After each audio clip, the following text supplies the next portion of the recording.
ছেলে এই ছেলে আরে কি এই ছেলে তুই কে মুখের পাশে ঢুকে গেলে। আসসালামু আলাইকুম শ্বশুর আব্বা। শোন, নেক্সট টাইম থেকে কখনো এগুলো সহ্য করবি, সঙ্গে সঙ্গে প্রতিবাদ করবি। তোমার মতো এত সাহস আমার নাই ভাই। এসব মাস্তান পোলাপাইনদের সাথে লাগতে গেলে পরিণাম খারাপ হয়।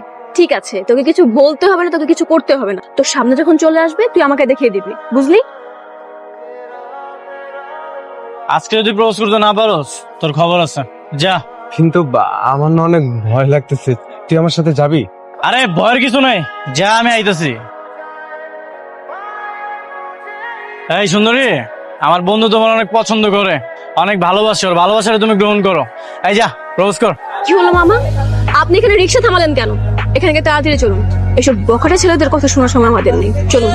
এই তুমি এত বেশি কথা বলো কেন? হ্যাঁ, চুপচাপ এখানে বসে থাকো। যা, প্রপোজ কর, যা। I love you. সরি, আমি এটা নিতে পারবো না।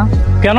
ওকে দেখতে শুনতে খারাপ নাকি? হ্যাঁ, আমার বন্ধু তো অনেক হ্যান্ডসাম, ওই তোমারে ভালোবাসে, তুমি ওরে ভালোবাসবা। ওর নিতে ইচ্ছা করছে না তাই ও নিবেন। শুনুন, আপনাদেরকে আমি খুব ভালো করে বলে দিচ্ছি, আপনি আমাদের পথ ছাড়ুন। মামা চলুন তো, অসভ্য। এই কাজকর্ম তো কিছু করিস না, অন্তত দোকানে গিয়ে বস। মা, আমি বাবার মতো দোকানদারি করতে পারবো না, আর তাছাড়া দোকানে তো লোক আছে। এই তুই থাকতে আমি অন্য লোকের উপর ভরসা করব কেন?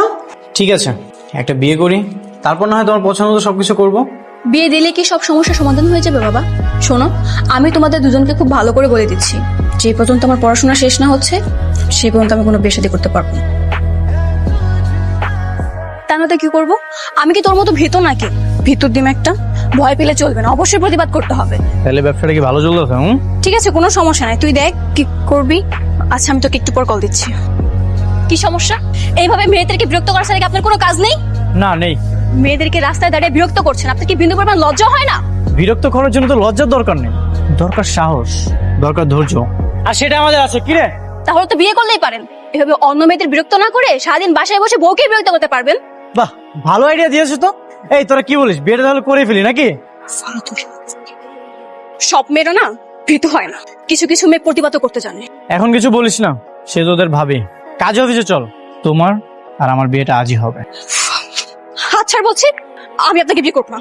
তুমি বিয়ে করবে না মানে তোমার আত্মীয় বিয়ে করবে। এই চল, একটা গাড়ি ডাক দে। ওর নাম, ওর বাবার নাম সবকিছু তো আপনাকে বলেছি। তাই সাহেব, আপনি বিয়েটা পড়ান, আর যত ডকুমেন্টস আছে সব আপনাকে আমি কাল দিয়ে যাবো। কিন্তু বিয়ে পড়ানোর তো একটা নিয়ম কানুন আছে, এভাবে তো হয় না। কোনটা হবে কোনটা হবে না সেটা আমি ডিসাইড করবো। শোনো মিষ্টি, চাইলে কিন্তু আমি তোমার ক্ষতি করতে পারতাম, কিডন্যাপ করে আমি তোমাকে মেরে ফেলতে পারতাম, সেই ক্ষমতা আমার আছে। কিন্তু এগুলো আমি কিছুই করিনি, কারণ আমি তোমাকে ভালোবাসি, আমার তোমাকে পছন্দ, এই জন্য আমি তোমাকে